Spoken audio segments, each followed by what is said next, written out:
प्रदेश की 4 सीटों पर उपचुनाव हो रहे हैं। कुछ ही घंटों के बाद चारों सीटों के लिए जनता वोट करेगी। इन 4 सीटों पर सीधा मुकाबला बीजेपी कांग्रेस के बीच है। ऐसे में वोटिंग को लेकर कैसी है तैयारियां और इन उपचुनाव में क्या रहे बेसिक मुद्दे, देखिए रिपोर्ट।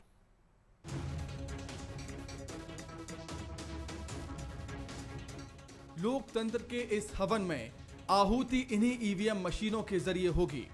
मध्य प्रदेश की 3 विधानसभा और 1 लोकसभा पर उपचुनाव की तैयारियां लगभग पूरी हो चुकी हैं।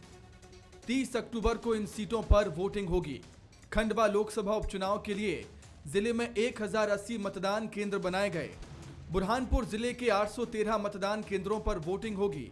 रैगांव विधानसभा के लिए 313 मतदान केंद्रों में वोट डलेंगे, तो जोबट विधानसभा क्षेत्र में कुल 417 मतदान केंद्र बनाए गए हैं। वहीं पृथ्वीपुर में 306 मतदान केंद्रों पर वोटिंग होगी। यहाँ पर जो है 2 शिफ्ट में मतदान कर्मचारी आएंगे। शिफ्ट 1 और शिफ्ट 2। पहली शिफ्ट 6:30 बजे से है, दूसरी शिफ्ट 8:30 बजे से है। पूरे जिले में इस मतदान को संपादित कराने के लिए लगभग 5,500 से ज़्यादा मतदान कर्मी जो है ड्यूटी करेंगे और मतदान केंद्रों की सुरक्षा के लिए 2,500 से ज़्यादा पुलिसकर्मी ड्यूटी करेंगे। हमने जिले को 65 सेक्टर्स में बांटा है।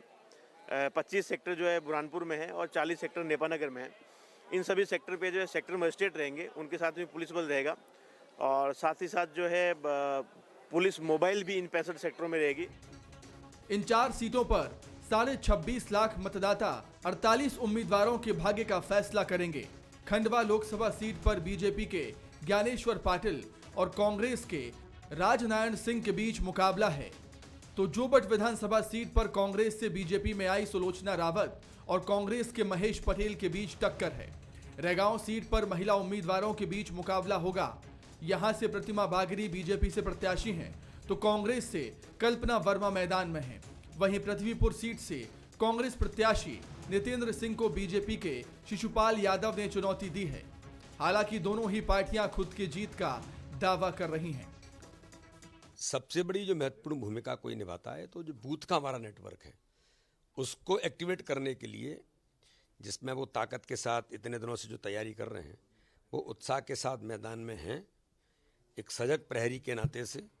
इसलिए इस चुनाव में हर बूथ पर हम हर बूथ कैसे जीतेंगे, इस संकल्प को लेकर के हमारे कार्यकर्ता तैयारी के साथ मैदान में उतरे और प्रचंड बहुमत से इस चुनाव को जीतेंगे।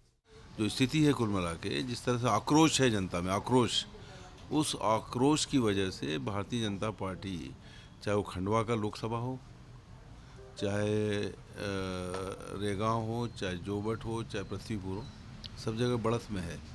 और कोई आश्चर्य नहीं होगा कि चारों की चारों सीट कांग्रेस पार्टी विजयी हो। उपचुनाव में जीत के लिए बीजेपी और कांग्रेस ने अपनी पूरी ताकत झोंक दी है। जहां तक चुनावी मुद्दों की बात है तो इस उपचुनाव में कई मुद्दे अहम रहे।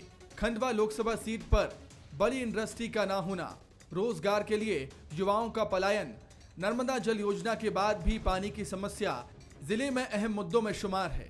तो रैगांव, जोबट, पृथ्वीपुर विधानसभा सीट पर स्वास्थ्य सुविधाएं, शिक्षा, सड़कें, पानी समेत रोजगार के मुद्दे गर्म रहे और बीजेपी कांग्रेस दोनों ने ही इन मुद्दों पर जनता को रिझाने का काम किया। लेकिन अब देखना दिलचस्प होगा कि जनता 30 अक्टूबर को किसके पक्ष में बटन दबाती है। Bureau report, Bansal news.